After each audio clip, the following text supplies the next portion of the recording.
I am Giulia Ganuggi, postdoc researcher at the University of Bologna, and as you know from the title, today we talk about citizens as social innovators. However, before introducing the speakers and the topic of today, I'd like to give you some technical information. So the aim of this webinar is to be quite practical, so hands-on. We are going to talk about cases and projects of social innovations where citizens are central and have a relevant role. And we will try to highlight conditions and tools which favor their transformations into social innovators.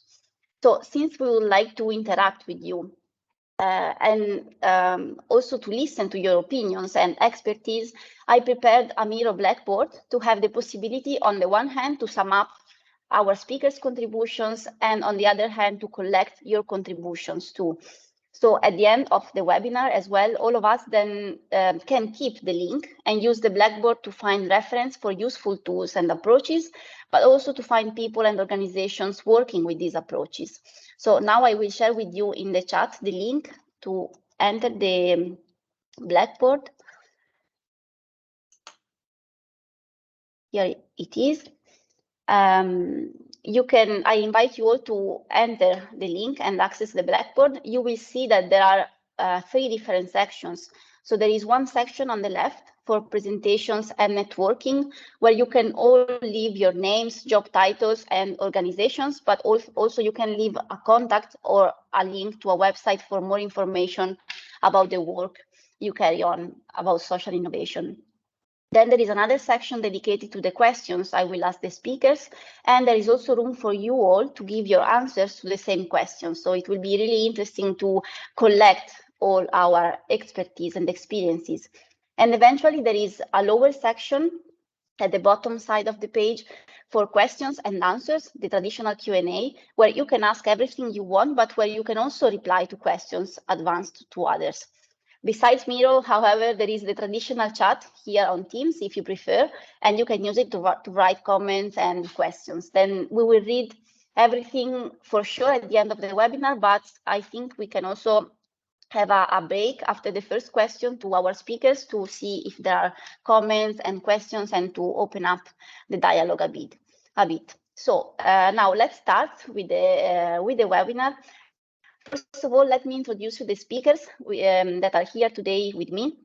So we have Erika Capasso, delegated for districts, first sector and civic imagination for the Municipality of Bologna, and she's also president of Urban Innovation Foundation, always in Bologna. With Erika, there is also Simona Beolchi. She's an urban planner, expert in participatory and co-design processes. She's responsible for the methodological approach of Urban Innovation Foundation. Then I go on with Amalia Zepu, co-founder of Kollektiva, which is an NGO for social innovation and culture in Athens, Greece, and former deputy mayor at Athens municipality. I go on with Piero Brunod, referent for Habitus Nous and Fà la Cosa Giusta network, and we will understand better some of their activities during the webinar. And eventually we have Maddalena Lima, project manager for the youth program at Ashoka, Italy. So thanks for being with us. I still take 2 minutes to introduce the topic, and then I give them the floor.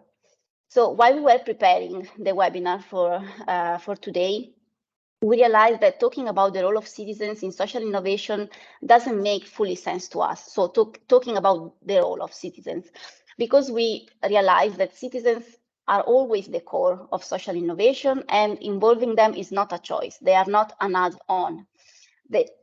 They are instead part of the natural process of social innovation. And that's why we came up with this title. And the central issue for us today is underlining that there is no social innovation without citizens. I also mentioned the project we are carrying on with SEED project, because at the beginning, we collected a lot of data and mapped a lot of social innovation projects in the 4 countries involved, which are Greece, Romania, Italy, and Slovenia. I give you just a few insights, really a few, about the mapping as introduction to our speaker contribution. So usually citizens networks are made of weak and low intensity ties, and membership forms are impalpable or even non-existent. And for this reason, they are quite difficult to map. But however, we could understand from the mapping that most of the citizens' movements were created during the years of crisis, such as the COVID pandemic, but also previous crises. And they were born as an immediate response to the needs of society. Contemporarily, they operate at a very grassroots level, usually have a neighborhood spread, and their actions are often short in duration and magnitude. So they also operate on a voluntary basis of citizens involved. And you can find all the rest of the analysis about the 4 countries and about, indeed, citizens in social innovation in the report we wrote collectively. I share you now the link where you can find all the documents and report produced by the project. There is also a nice video that explain all these results. So now it's time to listen at the contribution of our guest. So I invite you all to be ready to open up your mic. And I will start with the first question. That is, according to your expertise and your practical experience, which conditions, and I mean social, cultural, political, or other type of conditions, do transform citizens into social innovators? For answering the question, I will follow the order of the presentation. So let's start with Erika, then Amalia, Piero, and then Maddalena. Thank you in advance.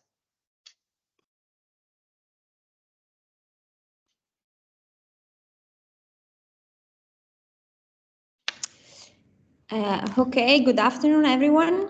I'm not sure if I have shared my PowerPoint. You had, but then now we cannot see. Okay, now yes. Now yes? Okay. Okay, so I will try to answer to this question, like even if, let me start my timer. I know we have just few minutes. I will actually try to answer to this very complex question by bringing to you some example of what we try to build as condition to transform citizens into social innovators in our cities. As Julia, you were saying before, that cannot be social innovation without citizens. That's why also in our cities, we used to say that to better decide, we must decide together, and that we need to be a collaborative city in order to transform the environment, in the context we are living right now. Like the historical conjuncture that we are currently experiencing is actually putting us in front of really unprecedented challenges. And so we try to build a structure in our daily work as a municipality and has the social, the Urban Innovation Foundation. We try to build a context that can permit us to really involve citizens and the third sectors and association of our cities in all the decisional making process, because we really believe that this is the only way to design transformative and innovative solution. So in order to do that, I will share with you 2 of the main structure that we are building and using in our cities, which are the shared administration structure and the district labs tools. And after, of course, I will leave to Simona the inside part of the methodology of how we use these tools. So basically, I will try to explain to you what is for us a new deal for a shared administration. What does it mean to build a new regulation on forms of collaboration between civic organization and administration for the performance of activities of general interest and for the care and regeneration of urban common goods. So what does it mean to have this as a regulation of the municipality? And I will go a little bit into it. And then what does it mean to have has a like a structure of like the process, the work process of the city, some district labs. So what does it mean to involve citizens, and how can we do that in any process, decisional process of the administration? So to start from the shared administration, we need to start from one quote that I always like to share, which is from Elinor Ostrom, that was Nobel Prize in Economic Science, and that she studied the common goods, and she used to say, the management model must be congruent with the nature of the good. If it is common, the management must be common too. So following this vision, we started to work last year with the third sector of our cities, saying that we need to build a new like environment of trust. We need to have trust between the public administration. We need to build, again, like a trust relation between the public administration and the third sector and all the association of the city, in order to work for the common goods and for the community good. So we started a very intense process that it is explained in this infographic. I will not go deeper into any phase of the process, because otherwise time really is gonna run. But basically, we started a really structured process to discuss together with all the third sector, all the association of our cities, on how do we work together, how we could really empower this relation and make it more efficient, in order to have it also like a real process that can involve them in any phase of the programming of the policies of the cities, and in the projecting of the actual activities of what these policies are bringing to the community and to the cities. So we involve them in different focus group based on the topics of the policies. And then we had a full plenary session with all the organization of the cities, discussing about services. How do we plan and program services in the cities, and how do we work regarding the activities, and how do we manage the public spaces of the cities. Then we went deeper in the neighborhoods in all our 6 districts, and here you can see there is the label of the district labs, in order to go really deeper on how these communities and these organizations are working in the proximities. And also about this, Simona will speak better. We went back to the plenary, like city plenary, to discuss what was coming from the discussion, and then we arrived to negotiation table with the municipality council. We get to have this deal, this shared administration deal, which is basically said, how do we want to work together, and how can we manage to work by co-programming, shared programming and share projecting together with them. So this is basically the structure that is saying that we are actually organize our work through this that you can see, which is the structure of our impulse and monitoring committed. That is basically composed by representation of third sector, university, municipality, people that are working in our community, informal groups. And so they all together will be working in this committed that will be following the public administration step by step all year long in seeing how do we actually make it real, how do we actually work on shared administration, how do we actually work, you know, to realize what we define in our agreement. So basically, the district lab are one of the tool that, starting from this point, are the moment.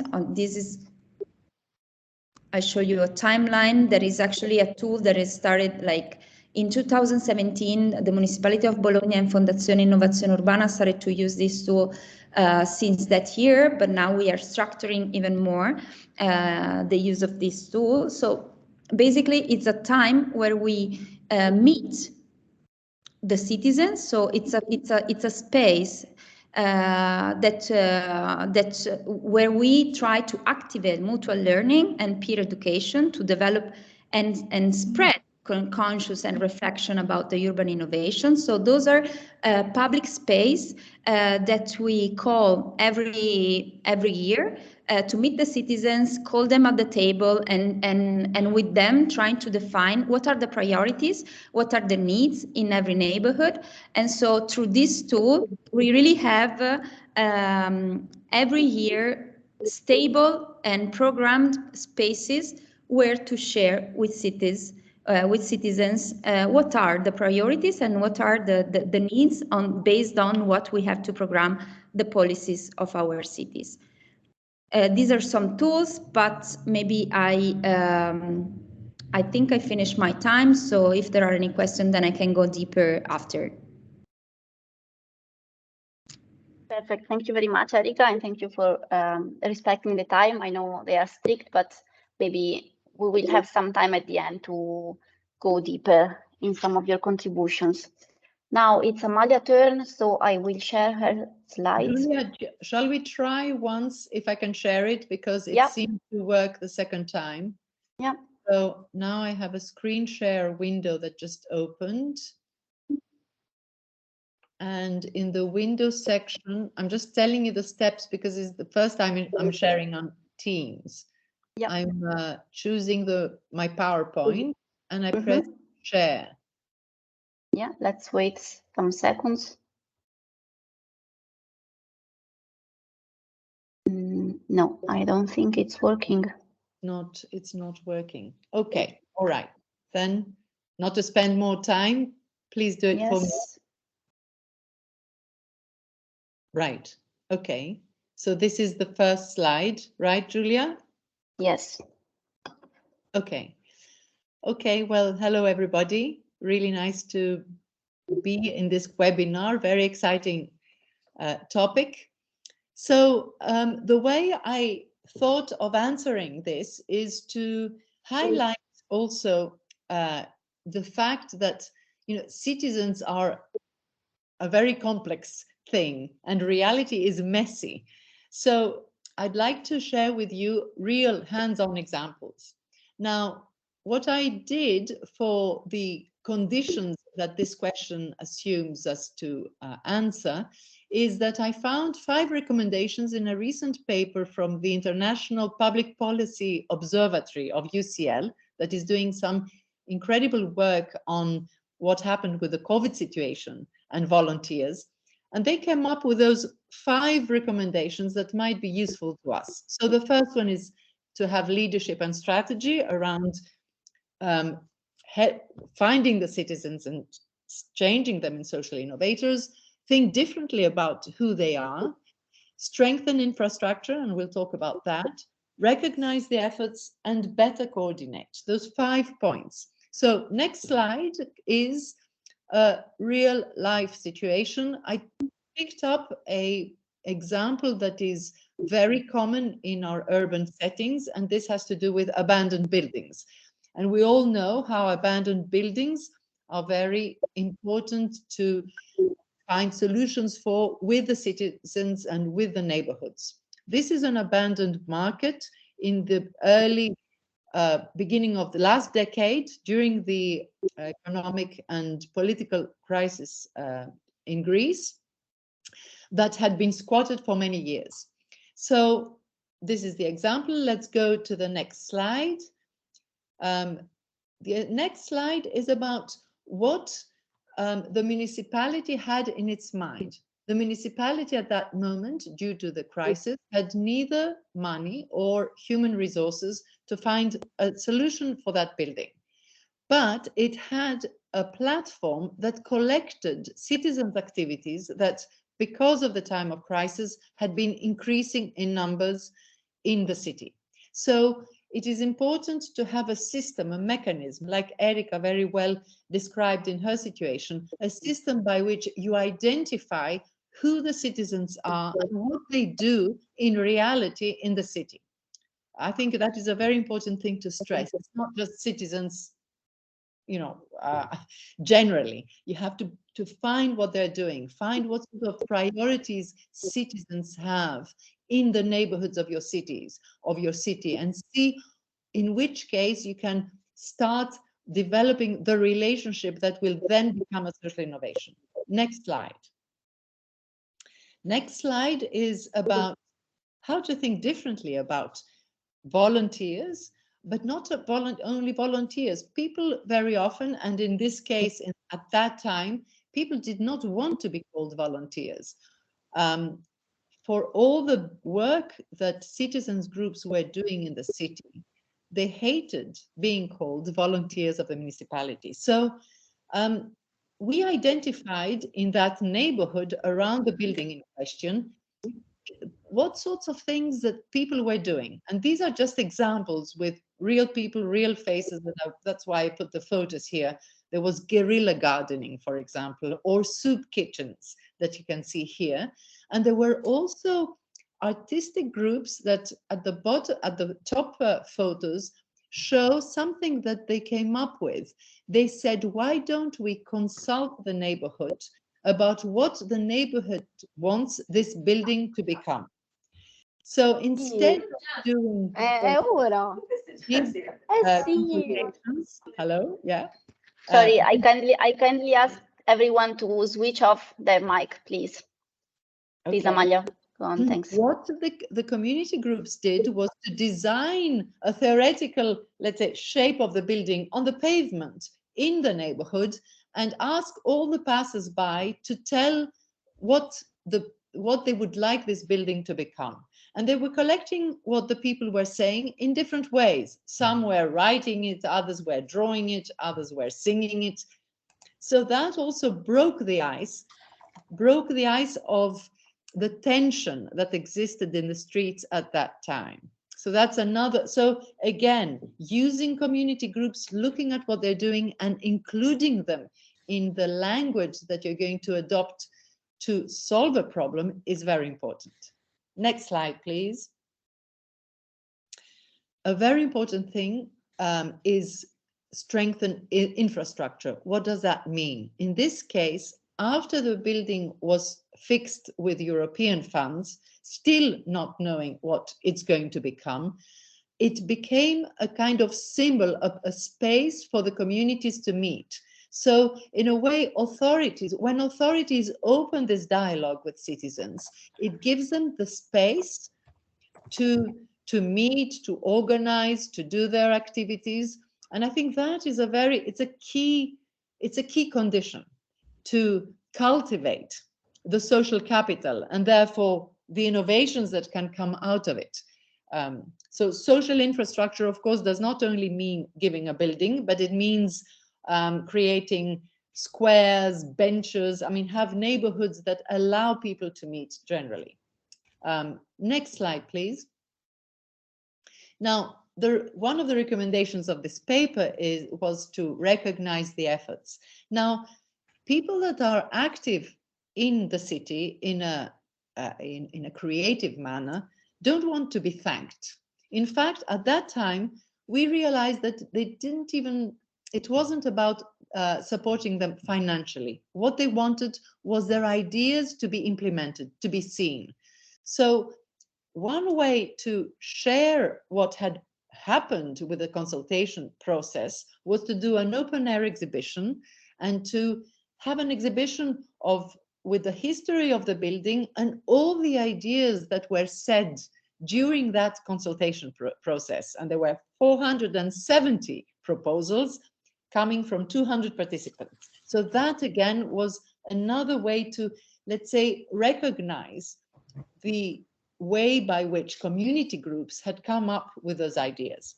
Next slide, please. Coordination. What was very important during that exhibition was to show in a very, let's say, clear manner what came out of it. And here we listed all the ideas and we grouped them in 3 pillars. There were ideas that said that the people wanted educational events happening in the building. Others were saying about cultural events, and others commercial events. So together with the community groups, the municipality decided to do an open call for some community group to help co-manage the building. And here the municipality placed those 3 pillars in the building on these designs that you see here on the slide, and did an open call for someone to come and manage the building. And that was a different process. Finally, Impact Hub of Athens won that bid. We had 17 proposals in this second phase of the process.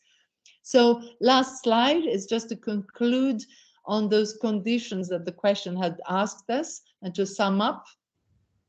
One is, I'm quoting from this paper, the fact that communities don't need mobilizing, don't spend time and energy to mobilize communities, but find those that are already doing things, especially in times of crisis.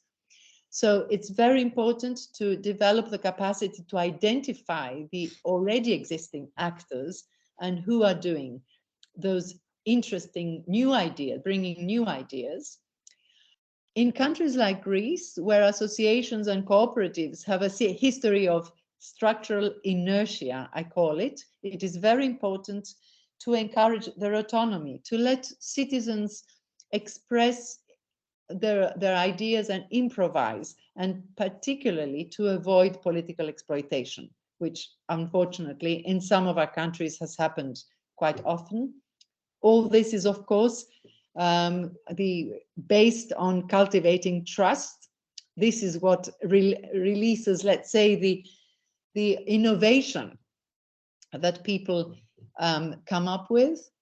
And also don't stress too much about the word innovation, because it comes by itself when you give the space to citizens, and of course when you coordinate in a well-designed manner the relationships that ensue by putting all the other stakeholders along with them. Those are the 5 points for that question, and thank you very much. Thank you, Amalia. Your 5 points, I think, are really useful to concretely think about citizens and how to involve them. And I think without organizing it, the contribution of Erika and Amalia are already complementary, because Erika, in a way, even if quite quickly, showed us a tool and an approach that has Municipality of Bologna they use to implement this kind of work daily in their daily life.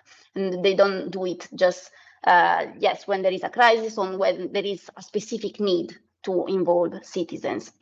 And it also is a way to know the citizens and the group of citizens, as Amalia said, which is really important because we are not all the same, and we don't have all the same needs. So thank you both for your 2 first contributions. Then I leave the floor to Piero, and I share the screen for him. Just give me a second.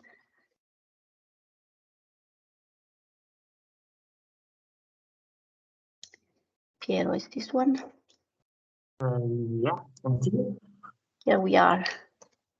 Okay. So, everybody, thank you to give us the opportunity to share a little bit our experience. Somehow we came from a different point of view. We are rural reality, so we have a less institutionalized approach to the idea of social innovation. So somehow it's something that we feel at the beginning of the seed project, that a lot of the politics come from a centralized and urbanic point of view. That means a lot of people and very, very complex dynamics to drive in the field. For us, it's quite interesting because we focus in how to habilitate our community to become innovative, you know, and we try to do it in a kind of sustainable way. So it's sure that there is a main role of the public administration. So we will be working with the local authorities to define the project and to implement the project. But at the same time, we try to mix some new elements. The first one is which kind of places we can activate and how these places can remain sustainable in the time. For this, we're trying to mix with the normal economical and daily life of the rural community. In our area, we are talking about the reality in Aosta Valley, so it's quite a touristic area, but with very, very few dynamics outside the touristic season.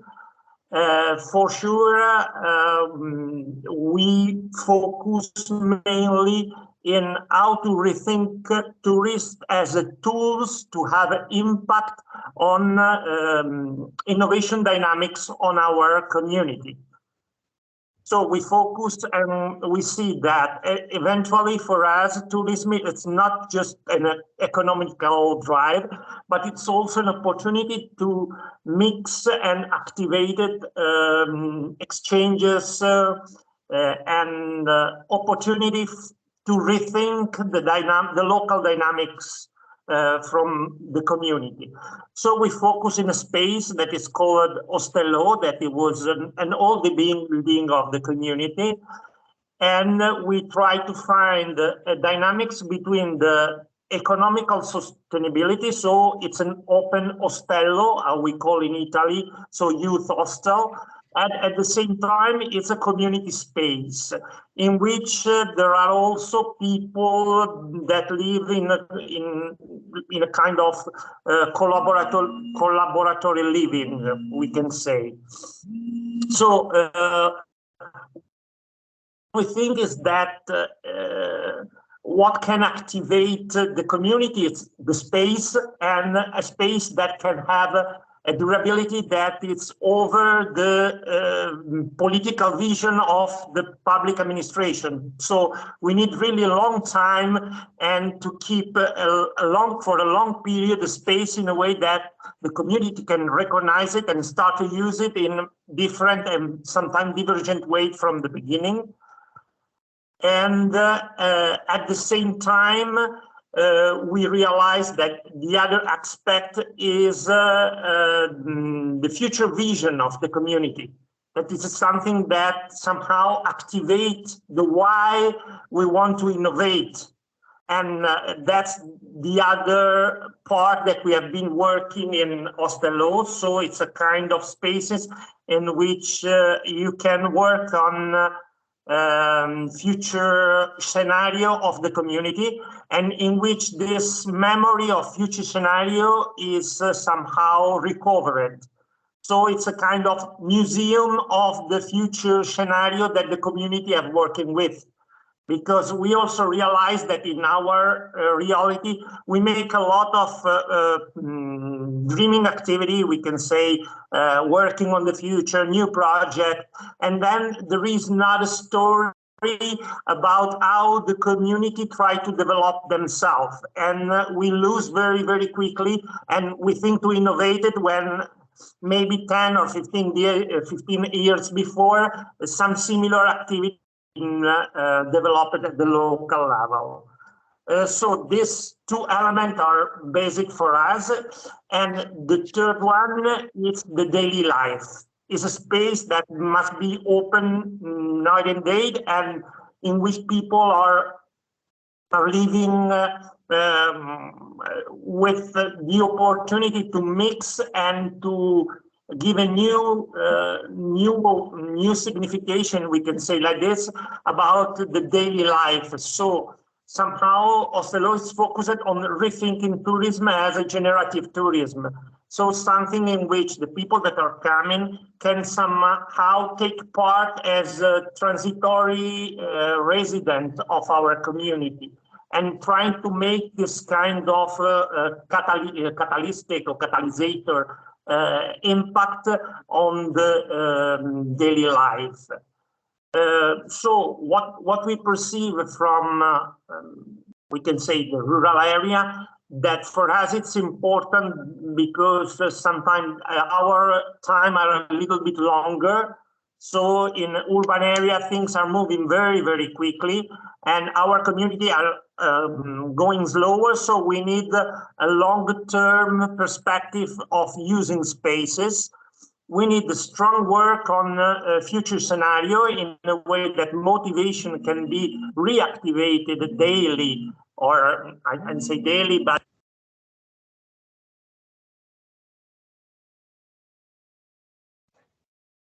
I think he was receiving a phone call and he had some combination on the phone to deal with. Let's see if he comes back in a few seconds.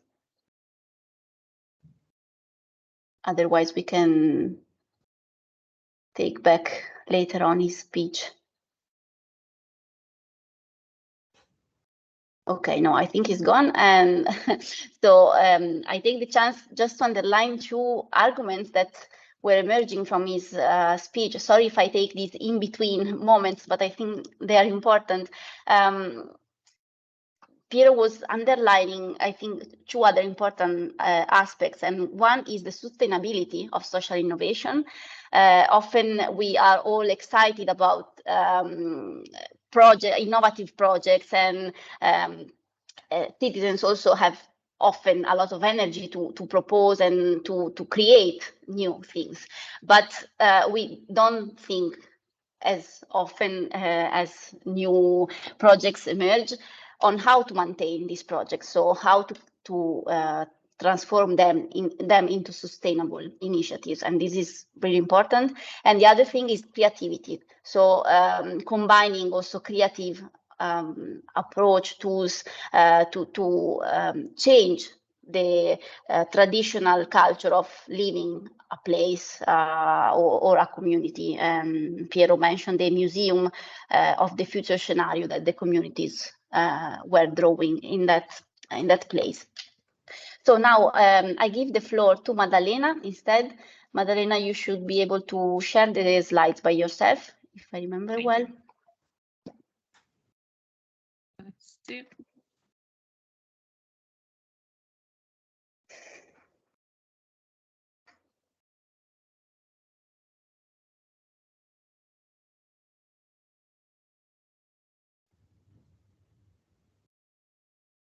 Okay, it's loading. Yes, yeah, it is. You see it? Okay.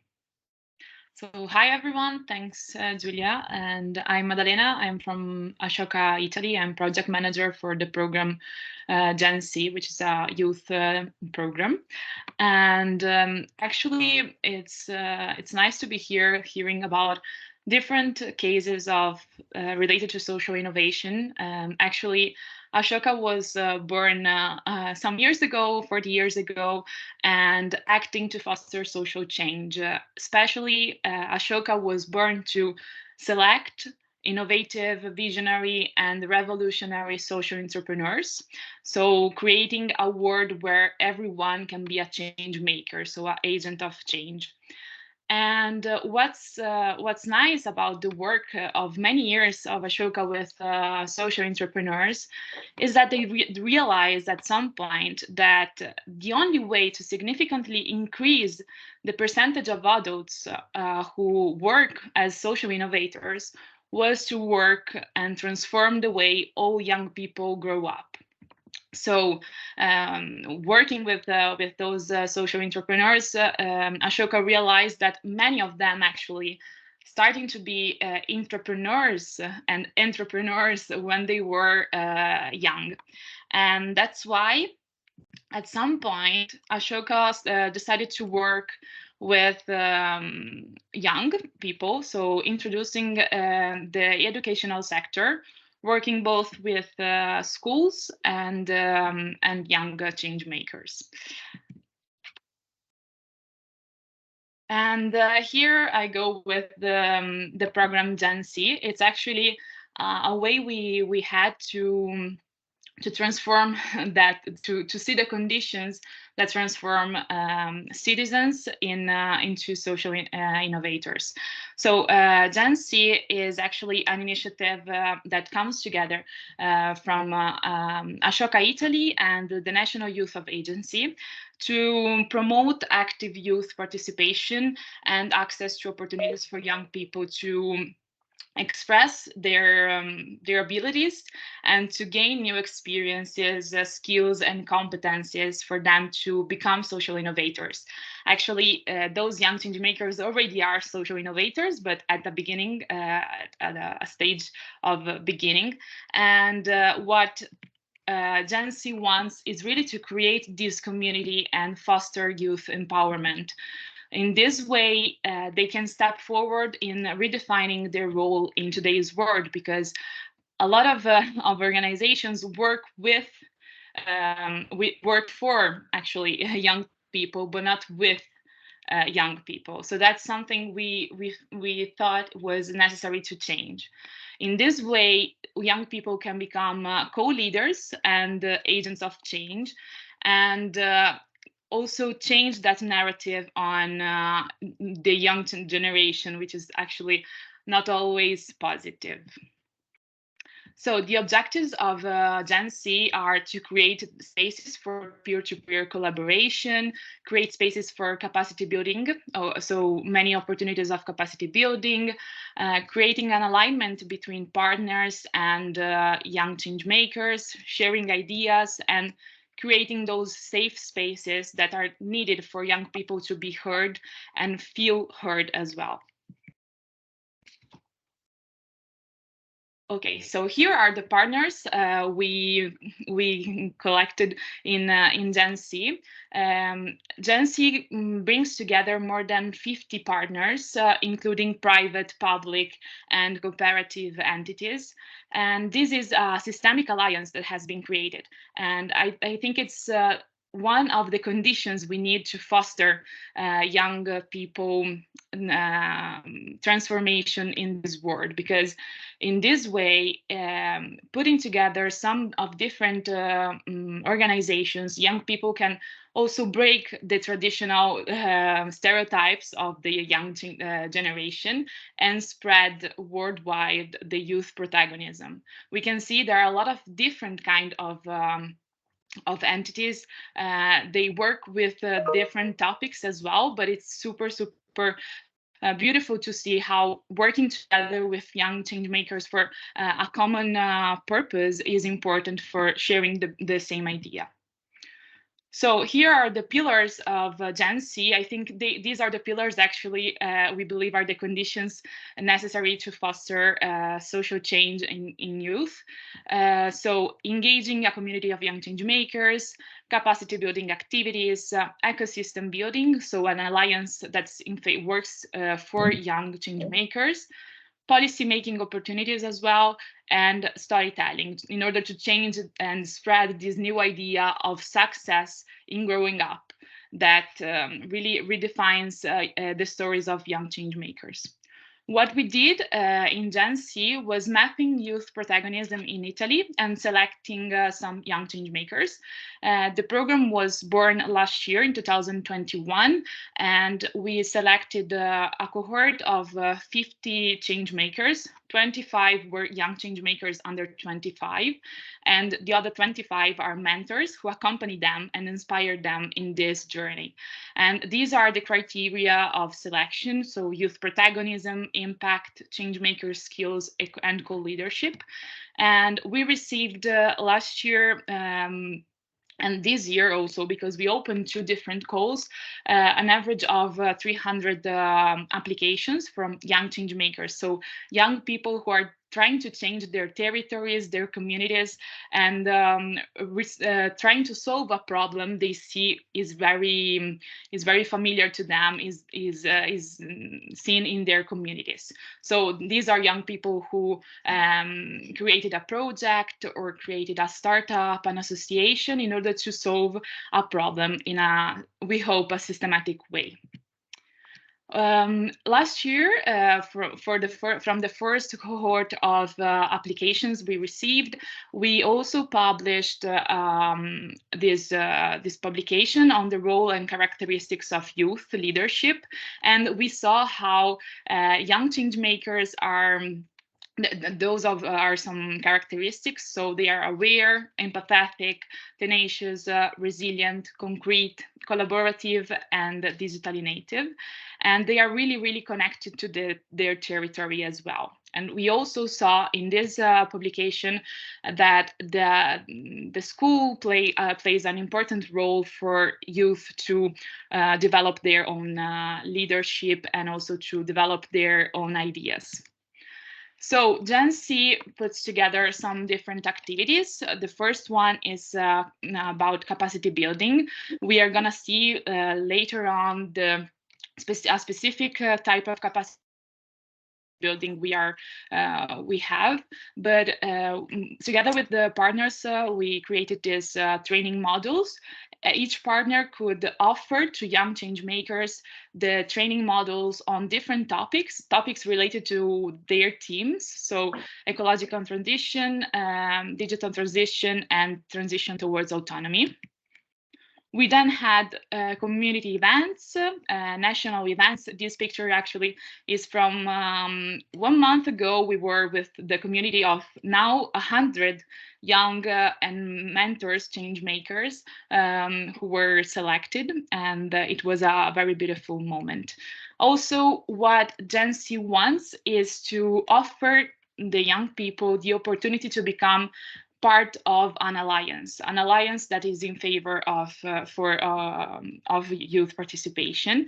And within Gen Z, I think what's beautiful to see is that every person tells, it's nice because sometimes they tell me thank you, because with Gen Z I see I'm part of something, because we saw a lot of young people doing different things in their territories. They usually feel very lost because they are going towards a direction which is not really common. Actually, social innovation is becoming even every day more common, but it's not when you are. It's different to say I want to change the world, because people can laugh on you, and what we see about Gen Z is that putting together this energy and people together, it's very beautiful, because we create actually this condition for them to express themselves, and also to find other ways to improve and have more impact in their projects. So with Gen Z, we have a lot of opportunities we create with the partners, and also the opportunity of gaining visibility for young people. We put them together and they can participate and co-design also new solutions. So I think I tried to summarize a bit of what's Gen Z, but I think it's a project that tries to understand which are the conditions for young people to become actually social innovators. Thank you. Thank you, Maddalena. Perfect. then I have a question, but I will keep it for later if there is time. Okay. Piero, welcome back. We saw that you had an issue with the phone, with a phone call. If you want to complete your first answer, we can do it now before passing to the second one. Okay, I didn't get the moment, so I think I keep talking for a while. Okay. The thing didn't work as I expected. But I mean, the idea was just to share the path that we are working at and processing a different perspective with the idea that from a kind of peripheral and central perspective that normally is the different problem framing that characterize urban area and rural city, we can as well focus on innovative approach for social innovation.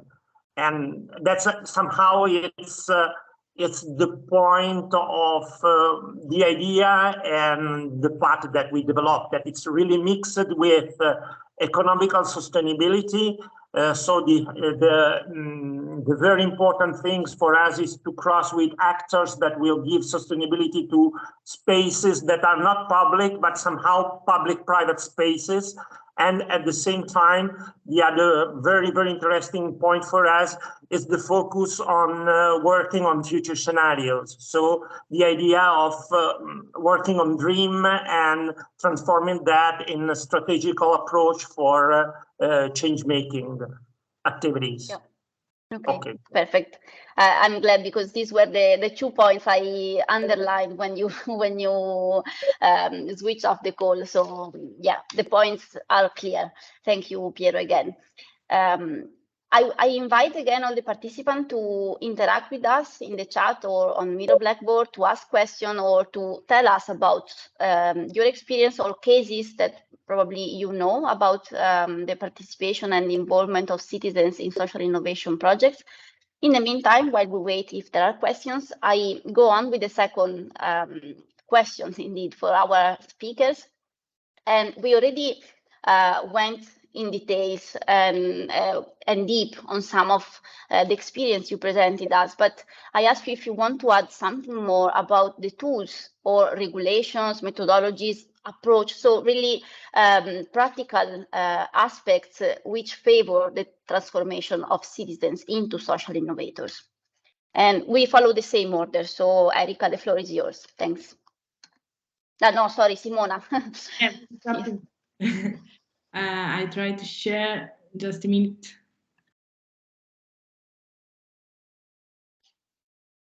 Can you see it? Yes. Simona, before you start, I just remind you all to respect 5-6 minutes each, please. And then let's see at the end if we can add something more. Thank you. Okay, I try my best. Since I have just 5 minutes, I will speak about just 2 topics. One is about the co-design, and the other is about the proximity approach in the frame of Bologna that Erika has just told you. Co-design starts from the idea that to face the urban challenge, we need different actors. So we follow the idea of, I don't know if you know Christian Iaione, that speaks about 5 helix, to explain that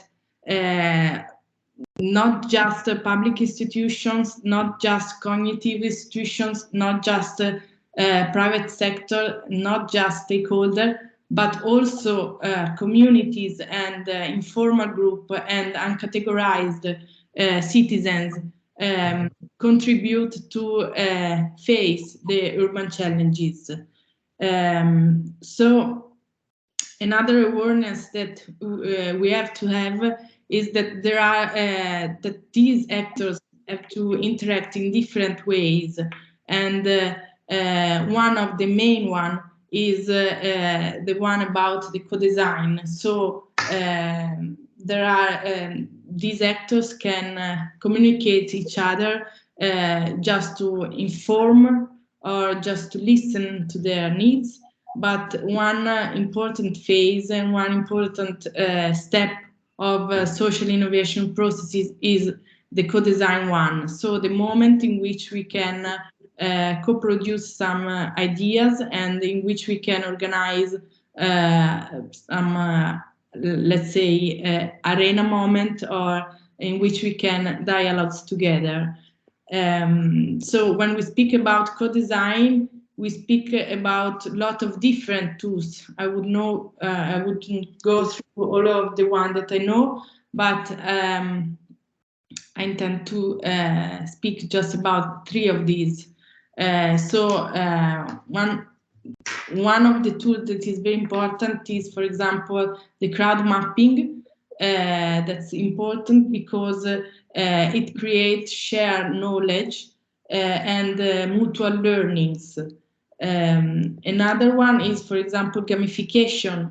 Gamification is very important to co-design because it facilitates the complexity and helps to work together with different awareness of some topics or awareness of some territories, for example.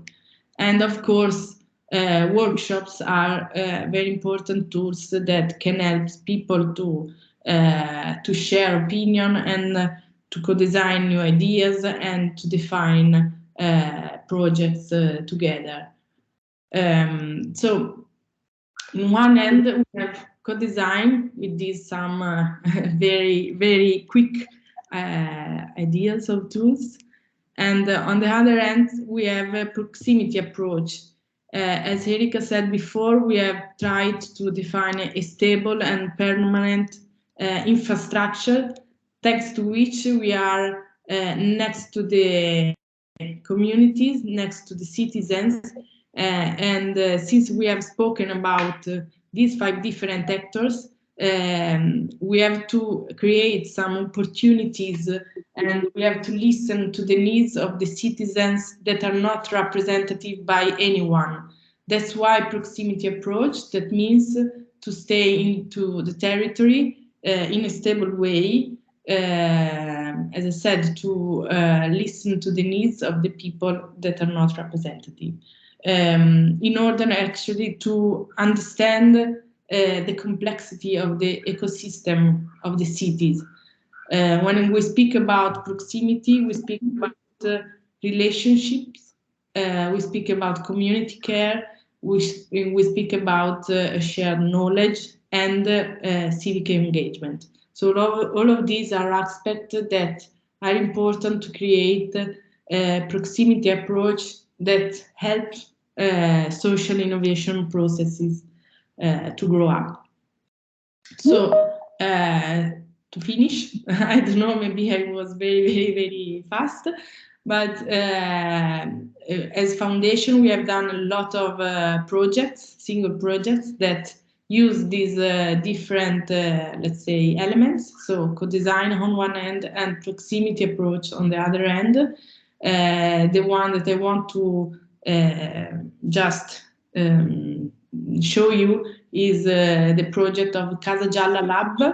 I've written the link to go in deep, but it's interesting because it's a process actually to redefine the role of a public space, actually a public building that is next to a library in the district of Pilastro.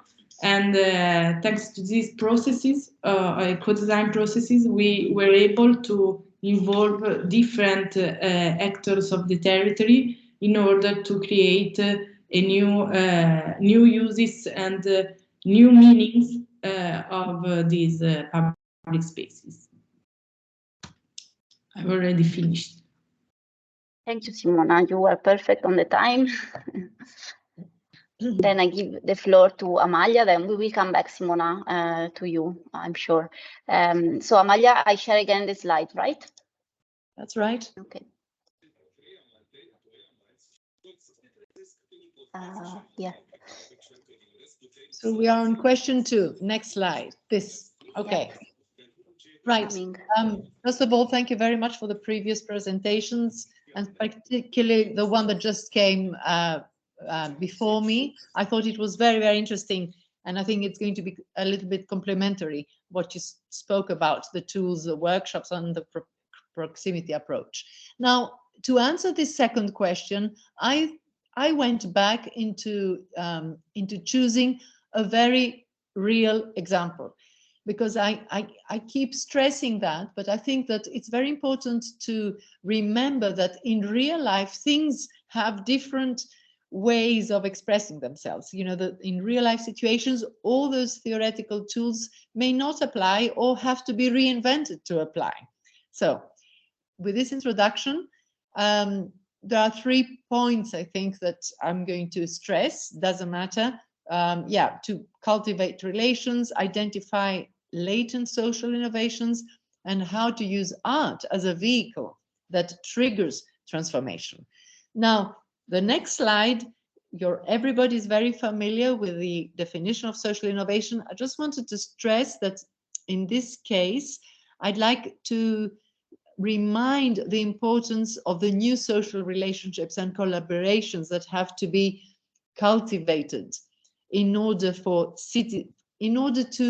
identify also what tools fit for what types of citizens in each case. Okay, so next slide, please. The example I'm going to use is something more current, a challenge on a Greek island about water management. This is again a universal challenge, but here you have a situation of an island that has its own traditional way to manage water on one hand, but because of tourism, it's an island of 2,000 inhabitants with tourists arriving at 70,000 visitors per year. So the island has turned to desalination plants and importing water, both solutions being very energy consuming and polluting in the environment. I'm just saying this because it's a classic, let's say, challenge where one turns to social innovation to find how to solve problems of that importance. Next slide. Next slide is about who, in the case of this island, I'm not going to say which island and spend time on what, but it's a typical example. You have, who are the stakeholders? Once you identify the stakeholders, and here you have the municipality people, you have technology experts, you have university experts, people that come and talk about the desalination plants and what you can do with the polluting effects of desalination plants, etc. But you also have other communities, like the school community, that is very active. For example, they did a graffiti on the island about water saving. You have the farmers community that know the traditional ways by which they managed water for centuries, okay? And you have another community that is of new foreign proprietors, French, German, American people on an island. So here you have citizens, communities, okay? How do you turn this around a very specific issue into something, into a real solution? And you know, believe, of course, with social innovation being the core, let's say, engine for making this to happen. Next slide, please. And here I'm going to refer, Erika mentioned Elinor Ostrom. In this island, we have a classic, beautiful example of water commons. The way they managed water is very classic in the way that Elinor Ostrom describes governing the commons, her theory on governing the commons. You have a very typical situation of governing the commons. And here it is another capacity, call it methodology or tool, that an authority or a municipality should have to identify the latent, the social innovations that exist out there, that have existed. In this case, it's a century-old social innovation, and how to translate this in something that can be useful today. So next slide. The project that dealt with this issue decided to invite artists. And one way of surfacing, on the one hand, the traditional wise knowledge of water management, but with more current technology that could come and bridge the challenges of today. So there were artists that depicted and displayed an installation in the central square so that all players around the table could start a dialogue about the importance of designing a future sustainable water management strategy. Okay, that the island, like many other rural places in Greece and elsewhere, lack at the moment. So next slide, please. So each of these, let's say, groups of people, some of which are citizens, community people, on their own, they're not social innovators, but the tools and the methodology to change them into that is to bring them together around this common language. What came out of that? They created a new tourist attraction with paths of water on this island. There was a new contractual agreement between municipality and the Polytechnic University to find together the future strategy of water management based on the old, let's say, wise sharing methodologies of the island itself. Networks with other islands and other places that have the same problems, networks with European experts, and also a proposal to include more drastically water issues in the local school curriculum. That is to say, this is how, let's say in the next slide, please, we end up with certain, let's say, is it tools, methodologies, or just experience passed on? I'm not sure. And I think that because each case has such different characteristics. For example, with the farmers, you can't do workshops or gamification with the farmers. It's not the right language, even though those are tools that are very efficient in other cases. This is why I wanted to bring this example. So one is that art itself can be a catalyst of change, especially in changing mindsets around issues, environmental issues, very much. Intermediaries are crucial in bridging the gap between different cultures and languages. In this case, farmers with farm proprietors or municipality with technology experts. You need the intermediary role to enhance that. Have roadmaps, of course, so that all this dynamic leads somewhere. I keep on saying that reality is messy, that all tools are not for everybody. Each time you have to be quite inventive yourself to see what fits where. Yeah, that's it from me. Thank you. Thank you, Maya. I especially like the cat, the assistant of the technician. I don't know. I guess it's the technician. I don't see the writing now. But apart the jokes, thanks, Amalia. Really hands-on to give insights. Then, since the time is running, I give the floor immediately to Piero. Do you need, I share the screen again, right? Okay, I think there is just an image. Okay. For us, I think I recover a little bit the idea that I put on the table before. And one of the main points for us is becoming how to work on a future scenario. So normally social innovation come out after a crisis problem that the community focus, but at the same time need the vision of the future in a way that changing is driving to a specific direction and can be easier to facilitate the process. In this case, we try to understand which kind of role can play cultural tools in defining a future vision of the community. Because what happened to us is that often working on traditional path for future studies, people get not really involved in the process. I mean, it's very tiring, it's very technical, and normally it's not accessible to the local community.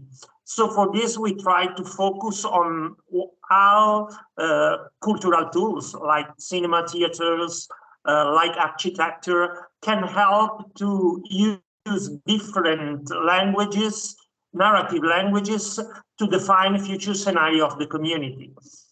We had good experiences on architectural. I think it's easier when you rebuild a building. It's normally that you activate an idea of future scenario of the community because you rethink the use that it can have.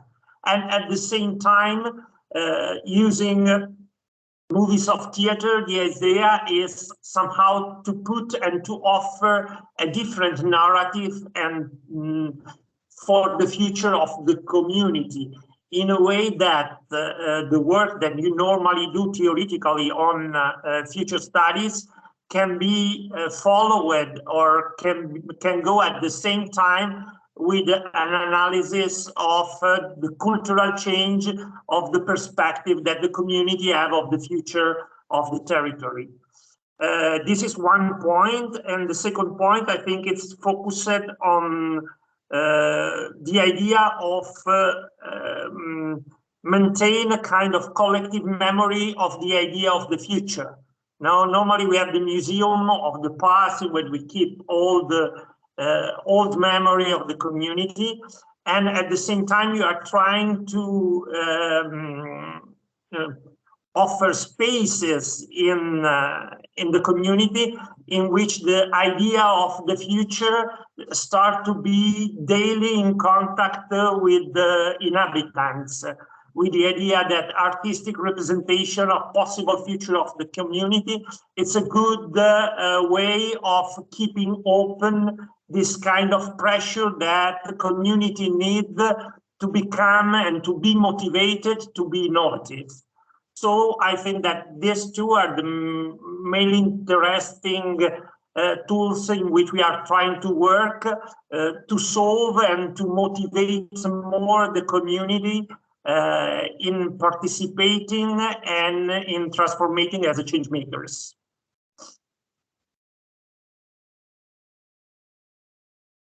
Thank you, Piero. Sorry, I couldn't open up my mic.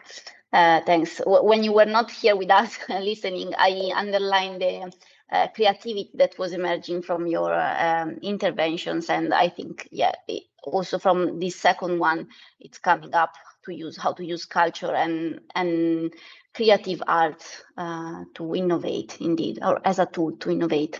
So thank you. And then Maddalena as last.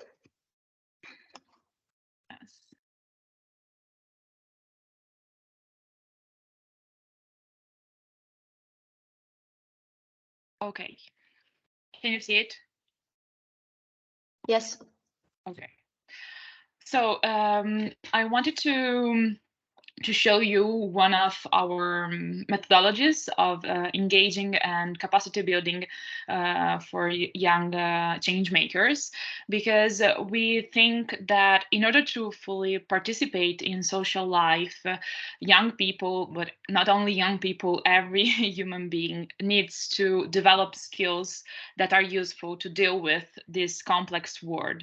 And skills we already talked about, such as creativity, collaborative problem solving, also empathy, new leadership, are very, very important to enjoy a full citizenship. And therefore, we follow this kind of program, which is the Transformative Weekend, which is a program towards which we try to promote the integration of young people in society in specific territories, so at a local level, because through Gen Z we see and meet stories of a lot of different change makers who are acting in their territories at a local level in their communities. So the transformative weekend is 3 days, a weekend residential in-person training, let's say. And during this weekend, a group of 25 more or less young change makers are together, and they can strengthen the skills that characterize a change maker. We usually, for these weekends, we do not only select young change makers we already know, but we want to go for and look for young people who are active or not so active in their territories, so that they can develop those skills. And this weekend is divided into 2 objectives. One is community building. We really think it's through this immersive training, young people can really stay together and connect. So we use some theater methods to create this safe environment for them to feel part of a community. So we use role-playing moments of introspections as well, but also finding their own purpose. And in this way, they can actually establish a strong connection. We see how in those transformative weekends, after not even 24 hours, young people that didn't meet before, they actually come together, and they have this energy and willing of sharing and create this sense of group and of participation. And they usually are defined at a local level, so by territorial affiliation, but also for a value affiliation. So there are a lot of them that they believe in the same values, and they care about the same specific problems, and that's what allows the group to really build this kind of local community. And the second one is capacity building. Of course, to develop skills, we also have to work, and we work on several challenges. We divide the young people in some groups, and they need to identify a problem they see in their territory or in their community, for example, related to social problems, but also environmental ones. But it's something they feel part of their lives and they want to change. So after identifying in groups these problems, we work to co-create a solution for the problem, a solution that is usually innovative, that can solve that challenge. And of course, we work technically on the proposal, so it's a training that see a lot of methodology for change making, but we need to take account of feasibility, sustainability, and also the economical and social aspects of the training, of the challenge. So these are the central themes we tackle in during the transformative weekend, which are social design, problem analysis, theory of change, stakeholder mapping, change maker skills, social impact, etc., etc. And what is really nice about the transformative weekend, and I'm actually going to show you this one, is that we always work at a local level with partners.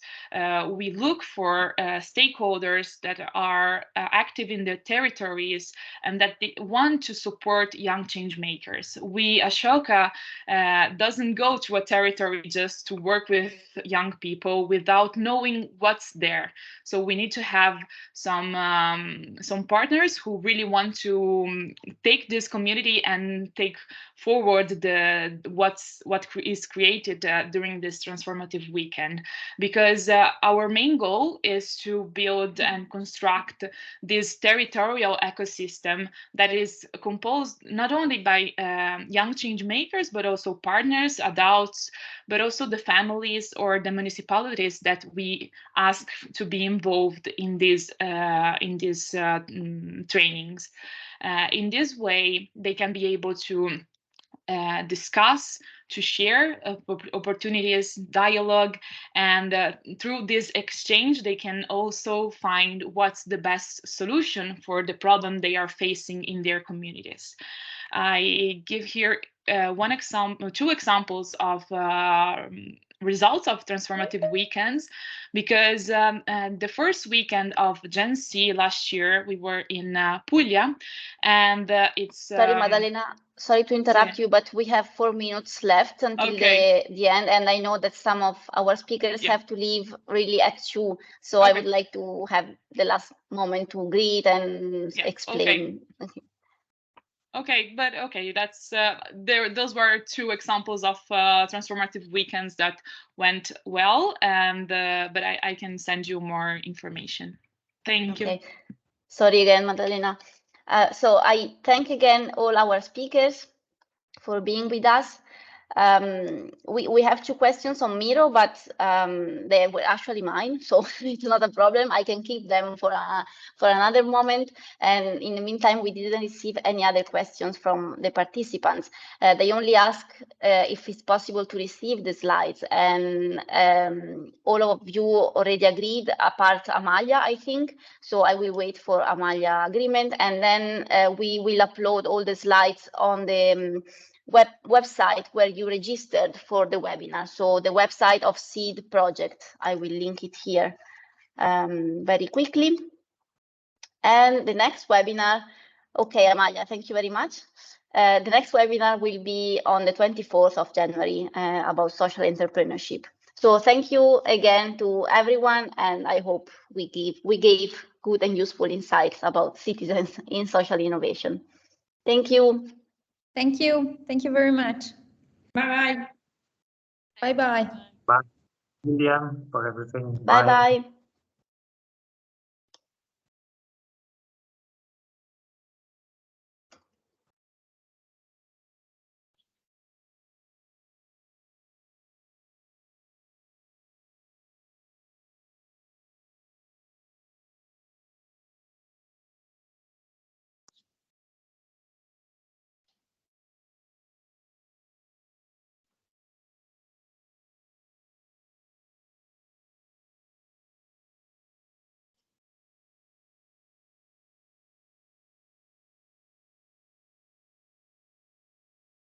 I wonder if it worked. That's why I'm looking at the chat. Okay, if it worked, what? The link, you mean? No, as a session. Okay. Yeah. I was also waiting for that reason. I'm sorry there was not time for questions at the end, but I guess they didn't have any because they didn't write anything. Yeah. Okay. Well, anyway, thank you very much, Julia. Thank you again, Amalia. In person. Okay. Bye-bye. Yes. Bye. Bye.